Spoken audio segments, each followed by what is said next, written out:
রেসাত ভাই, কালকে তামিমের সাথে একটা ঘটনা ঘটলো। হেলসও একটা ইন্টারভিউ দিল, অনেকেই তামিমকে দোষারোপ করছে। মাঠে ঘটনাটা কি ঘটেছিল, দোষটা আসলে কার, আপনার কি মনে হয়? দোষের ব্যাপার আপনি বলবেন, আমি বলবো না। দোষের ব্যাপারটা আমি বলার আগে একটা জাস্ট ছোটো প্রেক্ষাপট করছি যে বিদেশ থেকে একজন কেউ এসছে, সে হচ্ছে ইংল্যান্ডের। আমরা যেহেতু তাদের উপর নিবেশ ছিলাম, সো তারা এসে যে কোনো কিছু করতে পারে, good looking, tall figure, they can do whatever they want. এই যে একটা দাসত্ব, এই যে একটা মেনে নেওয়ার প্রবণতা, এটা আমাদের মধ্যে এখনও প্রবলভাবে রয়েছে।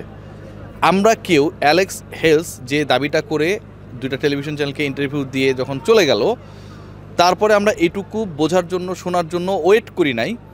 বরং তার আগে আমরা বলে দিচ্ছি তামিমের আচরণে লজ্জিত হেলস।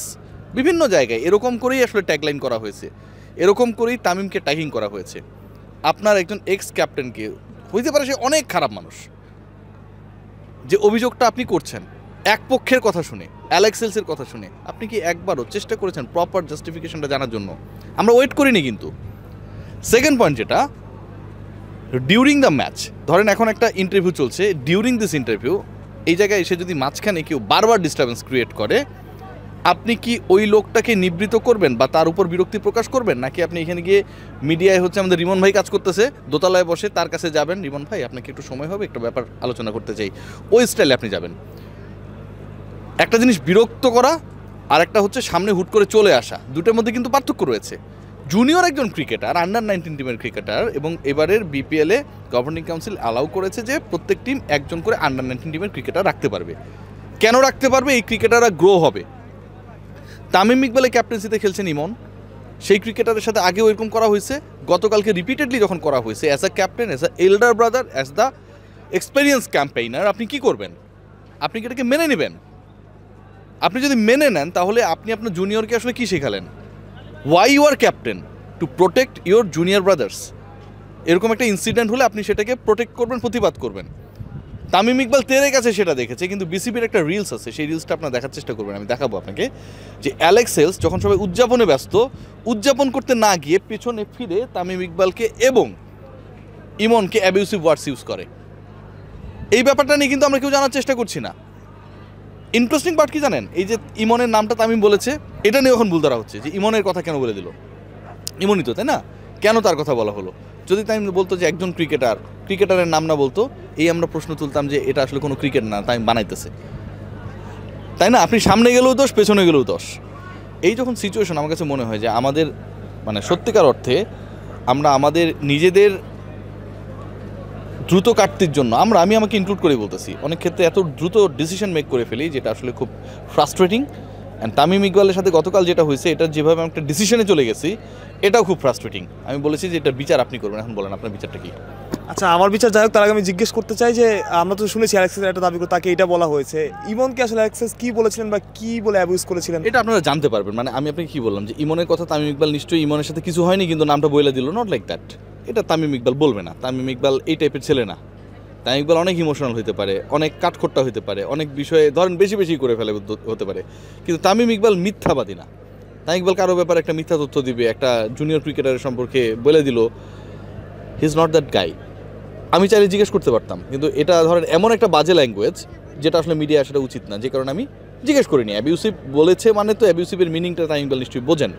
সো আমার কাছে মনে হয় যে সামনে আমরা ইমনকেও কখনো না কখনো পাবো, ইমনও গ্রোয়িং আপ, তামিম ইকবালকেও আমরা পাবো, আমরা সবাই জিজ্ঞেস করারও প্ল্যাটফর্মটা পাবো। তবে গতকালকে যে ঘটনাটা ঘটেছিল এবং যে ঘটনা আমরা ডিসিশন মেক করে ফেলেছি যে তামিম ইকবাল অ্যালেক্স হেলসের দিকে তেরে গেছেন, অ্যালেক্স হেলসের লজ্জা পাচ্ছেন তামিম ইকবালের আচরণের জন্য, এটা যে আসলে খুব বেশি একপাক্ষিক ছিল। এবং আমরা আমাদের দেশের ক্রিকেটারকে একবার জানার চেষ্টা, বোঝার চেষ্টা, প্রোটেক্ট করার চেষ্টা না করে কে কি বলে চলে গেল তারটাকে নিয়ে নাচানাচি করেছি, এটা খুব দুঃখজনক।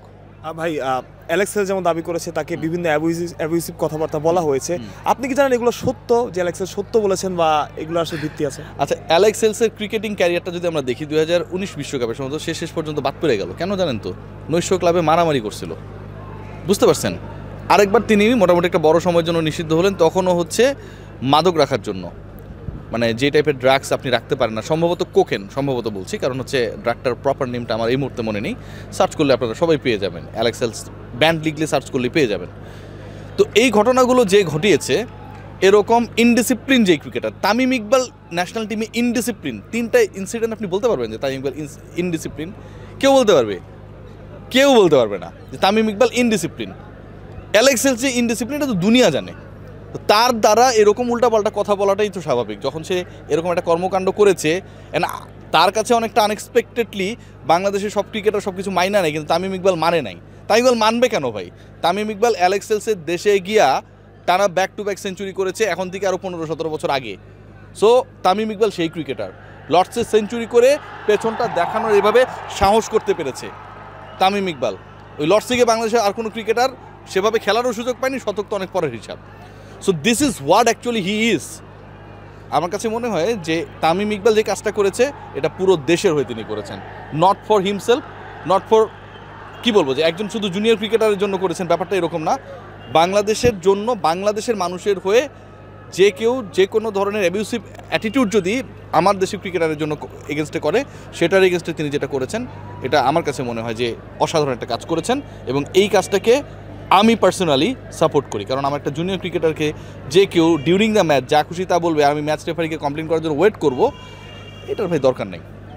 আপনি তো আমি যতটুকু জানি বরিশালের অন্যান্য ক্রিকেটারের সাথে কথাবার্তা বলেছেন টুকটাক, তারাও কি তামিমকে হয়তো সাপোর্ট করছে? আমি বিষয়টা হয়তো বা না, আমি আপনাকে বলি ভাই, আমি খুইলেই বলি, ঠিক আছে, খুইলেই বলি, এটা তো লুকানোর কিছু নাই এবং আমি কোনো মিথ্যা কথা বলছি না। আমার বরিশালের ক্যাপ্টেন তামিম ইকবালের সাথে কথা হয়েছে, নাজমুল হোসেন শান্ত তার সাথেও আমার টুকটাক কথা হয়েছে, হৃদয় আমাদের টি-20-র গতকালকে ভালো একটা ইনিংস খেলেছেন, সে ছিল, ঠিক আছে, নাফিজ ইকবাল খানের সাথে আমার কথা হয়েছে, তামিম ইকবাল আমি তো ইন্টারভিউ করেছি, ঠিক আছে, তাইজুলের সাথে আমার কথা হয়েছে, ঠিক আছে। সো আমার টুকটাক সবার সাথেই কথা হয়েছে ভাই। এবং এটা যদি আপনার ট্রাস্ট না করেন এই ক্রিকেটারদের তো পাবেন, তারা আপনারা জিজ্ঞেস করেন। এইখানে যে ঘটনাটা ঘটানো হয়েছে, একটা জুনিয়র ক্রিকেটারের সাথে পুরো টিম এটার ব্যাপারে fed up, not only Tamim Iqbal, পুরো টিম অ্যালেক্স হেলসের অ্যাটিটিউডে fed up. Tamim Iqbal he was the spokesman, but পুরো দল আসলে এটাকে এক্সপেক্ট করেনি। যারা আমাদেরকে সভ্যতা শেখায় তারা সেখানে অসভ্য আচরণ করে যাবে। একদম লাস্ট প্রশ্ন রিয়াসাত ভাই, কোনো ক্রিকেটার কি নাজমুল হোসেন শান্ত হোক বা মুশফিকুর রহিম হোক বা তাহিদ হোক আপনার কিছু বলেছে তামিম এই কাজটা ঠিক করেছে এবং এটা করা উচিত ছিল? না, কাজটা ঠিক করেছে বা ঠিক করে নেই ব্যাপারটা না, তো তারা তো ক্ষিপ্ত ব্যাপারটা নেই। ব্যাপারটা নিয়ে ক্ষিপ্ত মানেই তো হচ্ছে অ্যালেক্স হেলস আমাদের একজন জুনিয়র ক্রিকেটারের সাথে যেটা করেছে, তাদের দলের একজন ক্রিকেটারের সাথে যে ক্রিকেটারটা তার এইরকম কম্পিটিটিভ ক্রিকেট খেলাই শুরু করেছে 1 ম্যাচ 2 ম্যাচ আগে করেছে, সেটা তারা অ্যাকসেপ্টই করছে না। সো এখানে ঠিক বেঠিকের আলোচনাটাই অমূলক, এটা তো ঠিকই করেছে, বেঠিক আলোচনা তো এখানে আনার কোনো সুযোগ নাই। আপনি আপনার পুরো টিম নিয়ে কোনো একটা অ্যাক্টিভিটির কারণে ধরেন ক্রিক ফ্রেঞ্জের উপরে ক্ষিপ্ত, এই রনি ভাই মাইন্ড করেন না, ঠিক আছে, নামটা বললাম। তো আপনি পুরো টিম মিটিংয়ে আমাদের এটার যিনি কর্ণধার জাভেদ ভাই, আপনারা সবাই ক্ষিপ্ত কোনো একটা অ্যাটিটিউডের জন্য, কোনো একটা ঘটনার কারণে, ঠিক আছে। তো এটাতে তো ঠিক বেঠিকের আলোচনা নেই, বেঠিক বলেই তো আপনারা ক্ষিপ্ত যে ঘটনাটা ঘটেছিল। থ্যাংক ইউ ভাই, thank you so much, take care.